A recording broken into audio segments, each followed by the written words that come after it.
Hello, my name is Priscilla Dobler. I am an artist based out of Tacoma. I create structures, installations that are based off of my mother's home. I use her house as a model.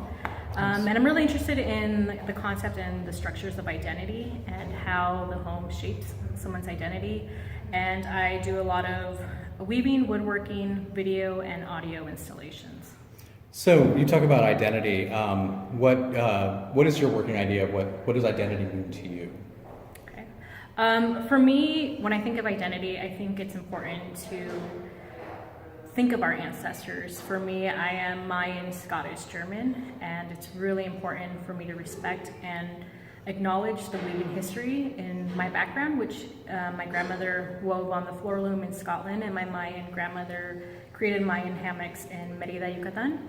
And we are originally from the Hacienda of Ticopo, which was known for producing all of the cotton thread during the period of colonization.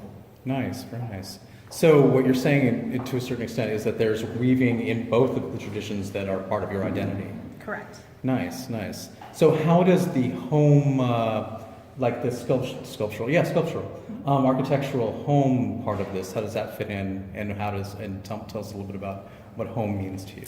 Yeah, so when I think of, like I was saying before, identity plays a huge role in my work, I always think of foundations.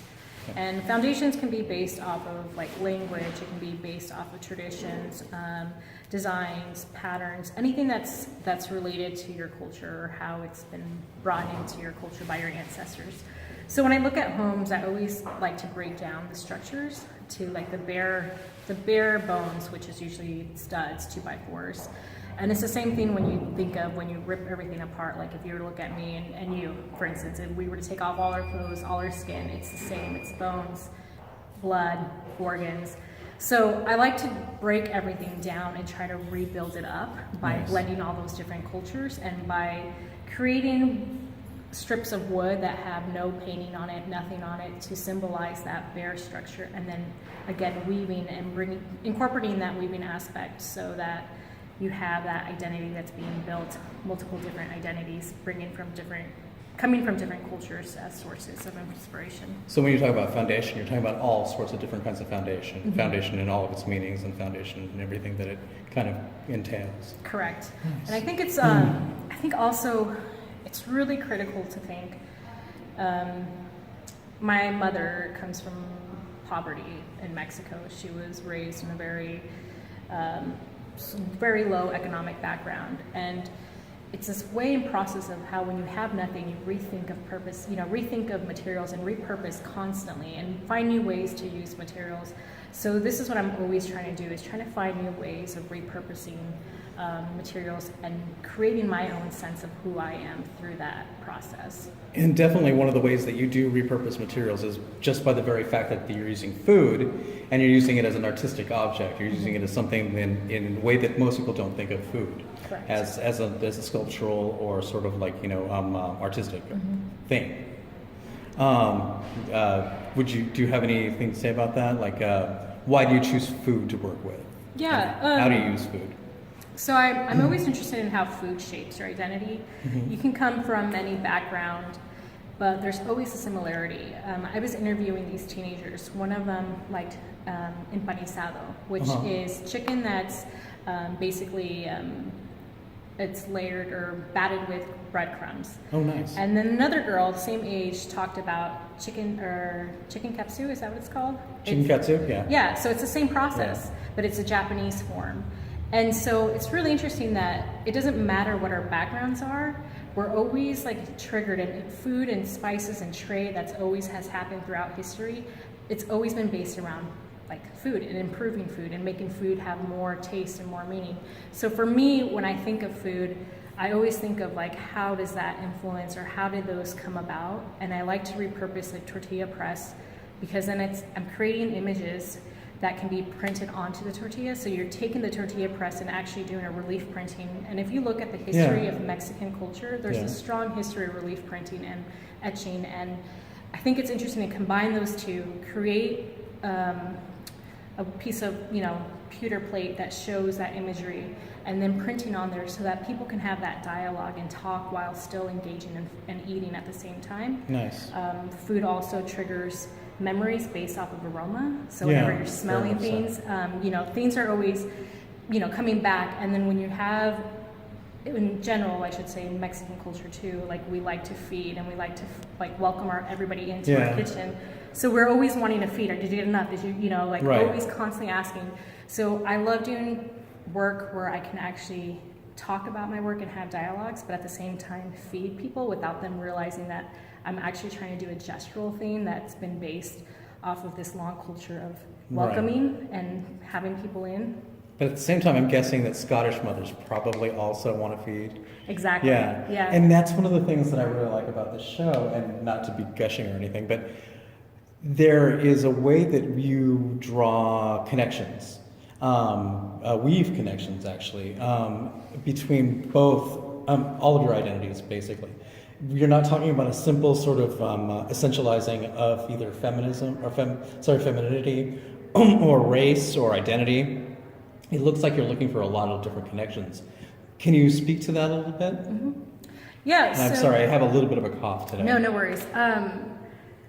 This is one of the issues I've always struggled with identity. Yeah. Because I am not just Mexican. Right. And so I'm trying to bring all of my background information, like all of my ancestors, into my work. And when I talk about ancestors, I'm talking about like my grandparents, my great-grandparents, because there's still a very strong lineage and influence in my work off of these people. Well, they're all part of your story. They're all part of your history.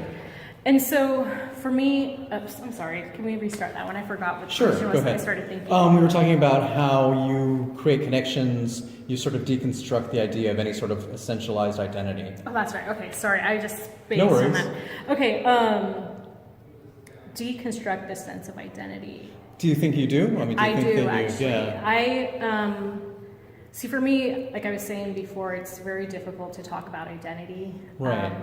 And we have so many ideas of what identity should be and what it is. I mean, look at these ideas of masculinity nowadays. And anyway, when people look at me, they automatically assume, there has to be some type of indigenous or something mixed. Latino but or something, yeah. For me, identity, when I try to break it down as much as I can and try to make it open so that people can interpret however they want. It's not going to be like this feminist movement or this Latina movement. Right. It's very open because I am 50-50. Like my grandmother was from Scotland and came to the States after World War II. My mother came to the States in the 80s from Mexico. And so I have these strong influences of immigrant roots. Your identity is not simple. Exactly. It's a complex thing. And it's a mixture of these cultures, and it's so difficult for me to just narrow it and pinpoint it and say this is what it is. And when you think of Latina art, you think of certain things, and based off of society, we are programmed to think, oh, this is how this Latina is going to create. This is, and I don't want that. I want it to be so open that people can be able to interpret it however they read the work, and if it's through architecture, if it's through the thread or the video or the audio, but in some aspects it's all coming back, tying it all into this idea of identity, but based off of deconstructing it all along the way. Right. That's very, very nice. Are there any last things you'd like to say about the installation, about that you want the audience to know about before you I think for me, it's really important for people to realize that as Latinas, Mexicans, Scottish, whatever your background is, I think it's really important to push the idea of what imagery or what society expects your imagery or your art to be. And that's what I'm trying to do with my work. I'm trying to push it. I'm trying to create these dialogues that are talking about craft and fine art. I'm trying to show that I'm not only crafted and have a hand for creating, but I also have, vision and technology and can bring in all these multiple layers.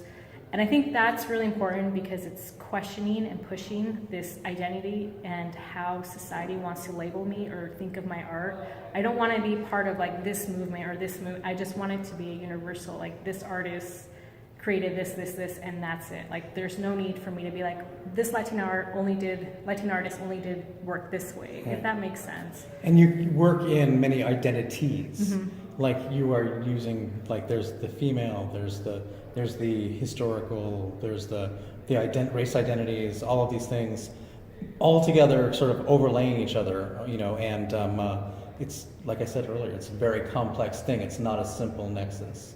Yeah. It's a pleasure talking to Thank you. you. Thank you very much for taking the time to speak to us. Thank you.